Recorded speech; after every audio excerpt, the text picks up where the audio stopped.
ಅನ್ನದಾತರಿಗೆ ರಾಜ್ಯ ಸರ್ಕಾರ ದ್ರೋಹ ಮಾಡ್ತಿದೆ. ರೈತರ ಸಮಾಧಿ ಮೇಲೆ ಕಾರ್ಯಕ್ರಮ ಮಾಡ್ತಿದ್ದಾರೆ. ಕಾಂಗ್ರೆಸ್ ಸಾಧನಾ ಸಮಾವೇಶಕ್ಕೆ ವಿರೋಧ ಪಕ್ಷದ ನಾಯಕ ಆರ್ ಅಶೋಕ್ ಕಿಡಿಕಾರಿದ್ದಾರೆ. ರೈತರ ಸಮಾಧಿ ಮೇಲೆ ಸಮಾವೇಶದ ಕಾರ್ಯಕ್ರಮವನ್ನು ಕಾಂಗ್ರೆಸ್ ಮಾಡ್ತಾ ಇದೆ ಅಂತ ಕಾಂಗ್ರೆಸ್ ಸಾಧನಾ ಸಮಾವೇಶಕ್ಕೆ ಆರ್ ಅಶೋಕ್ ಕಿಡಿಕಾರಿದ್ದಾರೆ. ಯಾವ ಪುರುಷಾರ್ಥಕ್ಕೆ ಸಾಧನಾ ಸಮಾವೇಶವನ್ನು ಸರ್ಕಾರ ಮಾಡ್ತಾ ಇದೆ?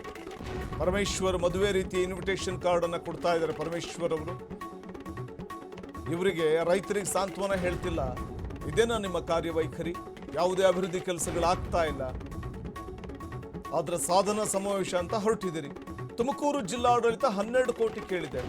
12 ಕೋಟಿಯಲ್ಲಿ 8 ಕೋಟಿ ತಿಂದು ತೇಗ್ತಾರೆ ಅಂತ ಆಕ್ರೋಶವನ್ನು ಈ ವೇಳೆ ವ್ಯಕ್ತಪಡಿಸಿದ್ದಾರೆ. ಆರ್ ಅಶೋಕ್ ಅವರು ಸಿದ್ದು ಸರ್ಕಾರದ ವಿರುದ್ಧ ಗುಡುಗಿದ್ದಾರೆ. ಅನ್ನದಾತರಿಗೂ ರಾಜ್ಯ ಸರ್ಕಾರ ದ್ರೋಹ ಮಾಡಿದೆ. ರೈತರ ಸಮಾಧಿ ಮೇಲೆ ಈ ಸಾಧನಾ ಸಮಾವೇಶ ಮಾಡ್ತಾ ಇದ್ದಾರೆ. ಯಾವ ಪುರುಷಾರ್ಥಕ್ಕೆ ಈ ಸಾಧನಾ ಸಮಾವೇಶ ಕಾಂಗ್ರೆಸ್ನಿಂದ? ಹೀಗಂತ ಆರ್ ಅಶೋಕ್ ಕಿಡಿಕಾರಿದ್ದಾರೆ. ಕೋಲಾರದಲ್ಲಿ 832 ಹೆಕ್ಟೇರ್ ಹಾನಿಯಾಗಿದೆ. ಬೆಳಗಾವಿಯಲ್ಲಿ 324 ಹೆಕ್ಟೇರ್ ಹಾನಿಯಾಗಿದೆ. ಕೊಪ್ಪಳದಲ್ಲಿ 100 ಹೆಕ್ಟೇರ್ ಹಾನಿಯಾಗಿದೆ. ಕಲಬುರಗಿ, ಬಾಗಲಕೋಟೆ, ದಾವಣಗೆರೆ, ಚಿತ್ರದುರ್ಗ, ಯಾದಗಿರಿ, ಶಿವಮೊಗ್ಗ ಇಷ್ಟು ಕಡೆ ಹಾನಿಯಾಗಿದೆ. ದ್ರಾಕ್ಷಿ ಇರ್ಬೋದು, ಬಾಳೆ, ಪಪ್ಪಾಯಿ, ಕಲ್ಲಂಗಡಿ ಹಣ್ಣು, ತೆಂಗು, ಮಾವು, ಅಡಿಕೆ, ಟೊಮೊಟೊ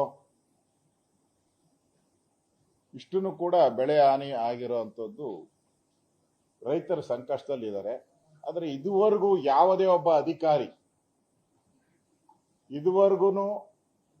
ಒಬ್ಬ ಅಧಿಕಾರಿ ಆ ಸ್ಥಳಗಳಿಗೆ ಭೇಟಿ ಮಾಡಿಲ್ಲ, ರೈತರಿಗೆ ಸಾಂತ್ವನ ಹೇಳಿಲ್ಲ, ಅವರಿಗೆ ಪರಿಹಾರ ಕೊಡುವಂತ ಪ್ರಕ್ರಿಯೆನೇ ಶುರು ಮಾಡಿಲ್ಲ.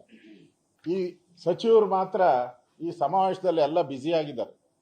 ಪರಮೇಶ್ವರ್ ಎಲ್ಲ ಅವ್ರ ಮನೆ ಮದುವೆ ತರ, ಅವ್ರ ಮನೇಲಿ ಮದುವೆ ಮಾಡಿದ್ರೆ ಹೆಂಗೆ ಇನ್ವಿಟೇಷನ್ ಕೊಡ್ತಾರೋ ಹಂಗೆ ಮನೆಗೆ ಹೋಗಿ ಇನ್ವಿಟೇಷನ್ ಕೊಡ್ತಾ ಇದ್ದಾರೆ. ರೈತರು ಸತ್ತಾಗ ಅವ್ರ ಮನೆಗೆ ಹೋಗಿ ಸಾಂತ್ವನ ಹೇಳೋಕೆ ಯೋಗ್ಯತೆ ಇಲ್ಲ, ಮನೆಗೆ ಹೋಗಿ ಇನ್ವಿಟೇಷನ್ಗಳು ಕೊಡ್ತಾವೆ. ಇದೇನಾ ಸಮಾವೇಶ ನಿಮ್ದು? ಜನ ಇವ್ರಿಗೆ ಬಡಿಗೆ ಹಿಡ್ಕೊಂಡು ಸ್ಪಂದನೆ ಮಾಡೋ ಕಾಲ ಬರ್ತಾ ಇದೆ. ಜನ ಇವ್ರಿಗೆ ಬಡಿಗೆ ಹಿಡ್ಕೊಂಡು ಸ್ಪಂದನೆ ಮಾಡುವಂತ ಕಾಲ ಇದೆ. ಇವ್ರು ಸ್ಪಂದನೆ ಮಾಡ್ತಾ ಇದ್ದಾರೆ ಅಂತ ಕಾಯ್ತಾ ಇದ್ರು, ಇವ್ರು ಸ್ಪಂದನೆ ಮಾಡ್ತಾ ಇಲ್ಲ. ಜನನೇ ಈ ಸರ್ಕಾರಕ್ಕೆ ಬಡಿಗೆ ಹಿಡ್ಕೊಂಡು ಸ್ಪಂದನೆ ಮಾಡುವಂತ ಒಂದು ಕೆಲಸ ಆಗ್ತಾ ಇದೆ.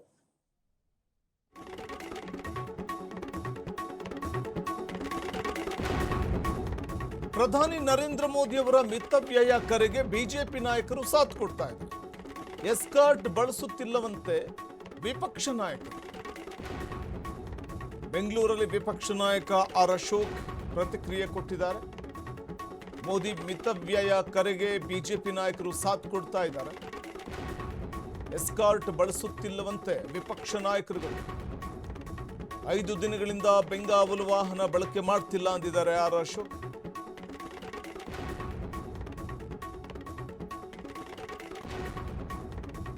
ಇನ್ನು ಮೋದಿ ಮಿತವ್ಯಯ ಕರೆಗೆ ಬಿಜೆಪಿಯ ನಾಯಕರುಗಳು ಸಾಥ್ ಕೊಡ್ತಾ ಇದ್ದಾರೆ. ನಾವು ಎಸ್ಕಾರ್ಟ್ ಬಳಸ್ತಾ ಇಲ್ಲ ಅಂತ ಹೇಳಿದರೆ 5 ದಿನಗಳಿಂದ ಬೆಂಗಾವಲು ವಾಹನವನ್ನ ಬಳಕೆ ಮಾಡ್ತಿಲ್ಲ ಅನ್ನೋದು ವಿರೋಧ ಪಕ್ಷದ ನಾಯಕರ ಮಾತು. ನಾನೀಗಾಗಲೇ ಕಳೆದ 5 ದಿನದಿಂದ ನನ್ನ ಬೆಂಗಾಲು ವಾಹನ ಯೂಸ್ ಮಾಡ್ತಾ ಇಲ್ಲ. ಪೆಟ್ರೋಲ್ ಅದಕ್ಕೆ ಹಾಕ್ಸಂಗೆ ಪ್ರಶ್ನೆನೇ ಬರಲ್ಲ. 5 ದಿನ ಆಯ್ತು.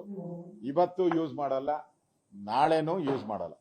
ಕಂಟಿನ್ಯೂಸ್ 6 ದಿನ ನಾನು ನರೇಂದ್ರ ಮೋದಿ ಅವರು ಹೇಳಿದ್ಮೇಲೆ ಕಂಟಿನ್ಯೂಸ್ 6 ಡೇಸ್ ನಾನು ಯೂಸ್ ಮಾಡ್ತಾ ಇಲ್ಲ. ಮತ್ತೆ ನಾನು ಎಲ್ಲರಿಗೂ ಕೂಡ ಯಾರ್ಯಾರು ಟೀಕೆ ಮಾಡ್ತಾ ಇದ್ದಾರೆ, ಕಾಂಗ್ರೆಸ್ ಪಾರ್ಟಿಯವರು ಟೀಕೆ, ಅಲ್ಲೇ ಗೊಂದಲ ಇದೆ. ಪ್ರಿಯಾಂಕಾ ಖರ್ಗೆ ಎಸ್ಕಾರ್ಟ್ ಬಿಟ್ಬಿಟ್ರೆ ಪೆಟ್ರೋಲ್ ಉಳಿತೈತಾ ಅಂತ ಕೇಳ್ತಾರೆ. ಆಮೇಲೆ ಕೈನೆಟಿಕ್ ಹೋಂಡಾದಲ್ಲಿ ಹೊರಟ್ರೆ ಪೆಟ್ರೋಲ್ ಉಳಿತೈತಾ ಅಂತ ಕೇಳ್ತಾ ಇದ್ದಾರೆ. ಅವ್ರ ಪ್ರಶ್ನೆಗಳು, ಆ ಪ್ರಶ್ನೆಗಳನ್ನ ನಿಮ್ಮ ಪನ್ನಣ್ಣನ್ ಕೇಳಿ ಹೋಗಿ. ಅಡ್ವೈಸರ್ ಅಲ್ಲ, ಸರ್ಕಾರಕ್ಕೆ ಅವ್ರ ಅಡ್ವೈಸರ್. ನೀವೇನು ಅಡ್ವೈಸರ್ ಅಲ್ಲ, you are not a adviser. You are just minister. Honnanna ಹೇಳಿದಾರಲ್ಲ, ನಾನು ಎಸ್ಕಾಟ್ ವೆಹಿಕಲ್ ಬಿಟ್ಟಿದ್ದೀನಿ ಅಂತ.